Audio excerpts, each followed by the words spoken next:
Welcome to Bill on Bankruptcy. I'm Lee Pacchia, and I'm joined now, of course, by Bill Rochelle, Bloomberg News bankruptcy columnist. Be sure to go read his daily bankruptcy column. It's available on BloombergLaw.com, and it's also on the Bloomberg terminal. Lots to go through today. Bill, let's kick things off right. What is the biggest story in bankruptcy land this week? Well, that's easy. It is the confirmation of the Chapter 11 plan for Solyndra. That's the big solar panel maker where presidential nominee Romney contends that the Obama administration was off on a boondoggle. However, the Obama folks could recall perhaps that the first arrangements for that loan were actually made by the Bush administration, but that's neither here nor there. What is important is that the Internal Revenue Service objected to confirmation of the plan, saying that the principal purpose was tax avoidance. They claim that Solyndra will emerge from bankruptcy with no assets, no employees, no operating business, and I guess you might say the only asset would be about $1 billion of net tax loss carry forwards. Which, yeah, pretty good, fair amount of money. For the owners, depending upon what their tax bracket is, they could save anywhere from, let's say, $200 million to $350 million in federal taxes. And so the IRS said the only purpose to this is the avoidance of taxes. The bankruptcy judge, Mary Walrath, disagreed and confirmed the plan. I suppose it was possible that Judge Walrath was not willing to take the heat for refusing to confirm yet another major Chapter 11 plan. I rather suspect that the IRS will take an appeal. It's possible, because this is a almost novel issue, certainly for a case of this size, that the appeal could go directly to the Court of Appeals in Philadelphia.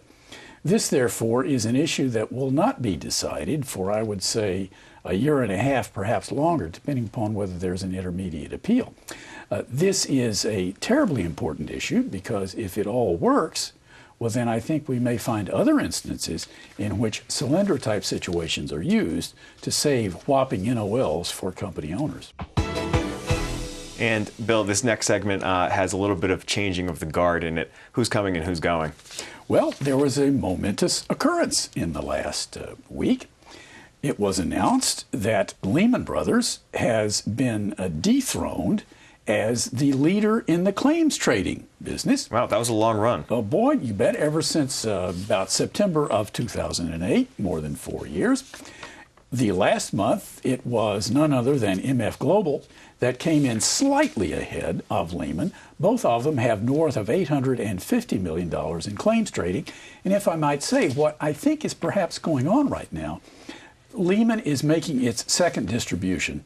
Billions of dollars are being returned to people who bought claims. They've got to put them to work somewhere, so therefore they are buying claims of other companies, and also, I think, perhaps spreading the debt out among other companies by buying their bonds. And I have noticed a continual increase in the price of bonds over the last few weeks.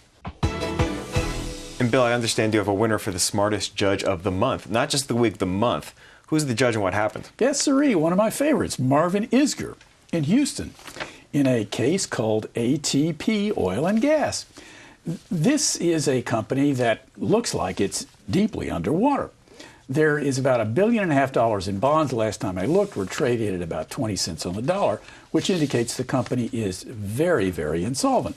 Nonetheless, there are a whole bunch of public shareholders who think it is solvent. Isgur really came up with a very creative solution about what to do when the shareholders ask for their own official shareholders committee. Most judges, I think, simply would have said, no, go get out of my way. What Isgur did was he told them to listen, go find yourself a lawyer who will do this case at a price we can all stomach. Translated into English, what it may mean is that Isgur is suggesting that they go find a lawyer to do the representation of the committee on a contingency, so that if, in fact, at the end of the day, the shareholders get something, the lawyers get paid a portion of that distribution. My hat is off to Judge Isgur. I think it was a very creative way to deal with a sticky problem. Very good. And Bill, I've been around bankruptcy long enough to know now if something can go wrong, it probably will. What's this month's biggest snafu? You know, you're right about that. All you got to do is represent debtors for more than 2 weeks to find out that adage is quite true. Well, I am referring to the case of LSP Energy, owns a 340 megawatt gas-powered electric plant in Mississippi.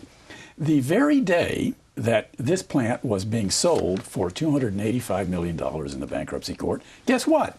It blew up.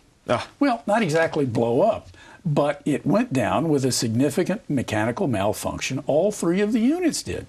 It just goes to show you, when you think you're about to accomplish something wonderful, you know, the bottom drops out. Right, the deal literally blew up. Well, you know, the deal... Almost literally. The deal may have not blown up. That's yet to be seen. I suppose if they can't fix the plant at a price people can afford, then maybe it will. But it just goes to show you, you know, you're snake bit when you're in bankruptcy. Yeah, truly.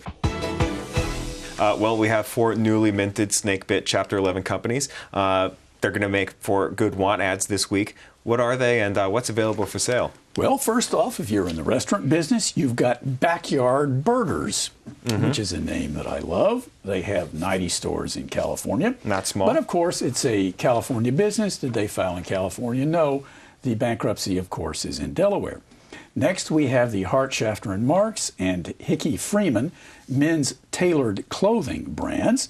They are back in Chapter 11 for what we call a Chapter 22. This is a bankruptcy in New York.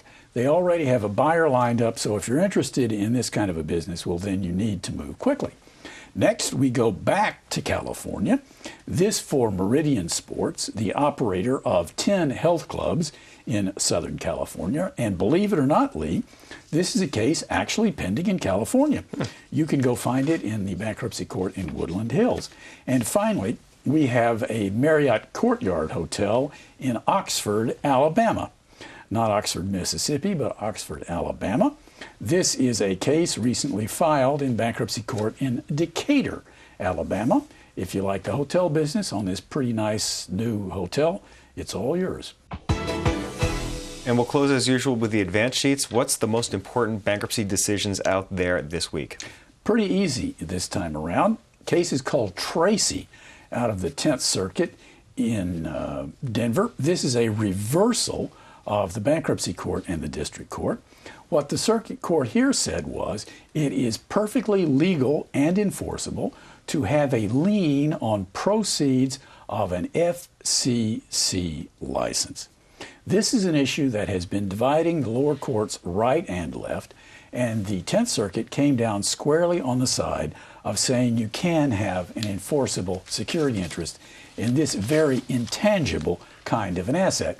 And if I might say, I think this opinion is very important for certain other kinds of very intangible assets, such as airline gates and slots, and if we live long enough, it is possible that that issue could arise in the American Airlines Chapter 11 case. That's what we have for this week. If you'd like to learn more about the cases and issues we just discussed, be sure to go read Bill's column. It's available on BloombergLaw.com and also on the Bloomberg Terminal. You can see more of our videos on YouTube, and you can follow our updates on Twitter. I'm Lee Pacchia. Thanks for watching.